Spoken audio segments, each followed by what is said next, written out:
Yeah, so as my bio mentioned, I'm from Boston. Yeah, Boston, Massachusetts. Yeah. And there's a bus station where I live in Roxbury, predominantly black area, called Dudley Square. And it has this history as being a particularly violent place. There's like a lot, like not really a saying, but like advice, like you don't want to be caught in Dudley too late. And you know, this is a poem about an interaction that I had in Dudley Square very late at night. And it's a 3-part poem. So when I snap, it's going to be entering the second part. So the first part is an erasure, the second is the full poem, and the third is another erasure of the same poem.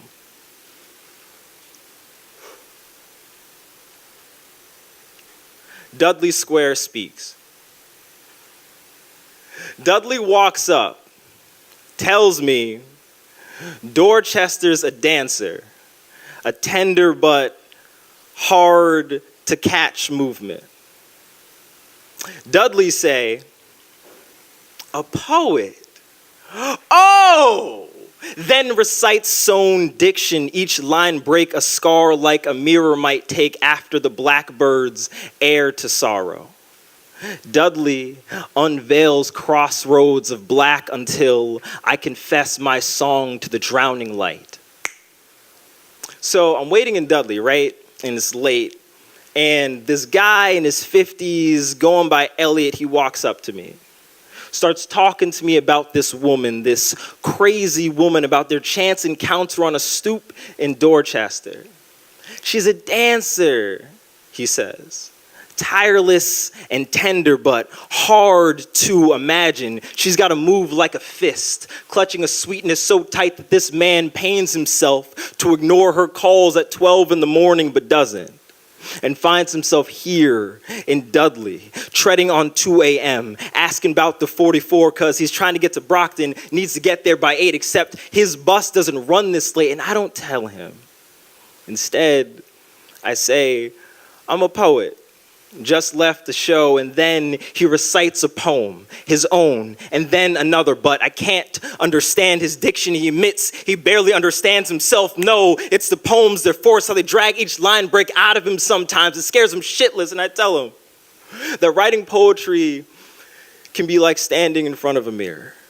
How our reflections might turn and shake us for who, after all, wants to be seen too clearly. I tell him that writing poetry, for me, is an effort at translation.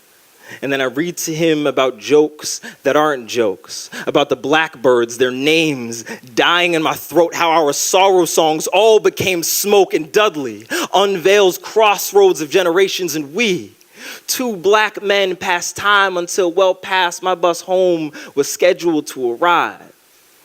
But when I see it in the distance, preceded by the flash and clamor of police sirens, I confess my sadness at the sound.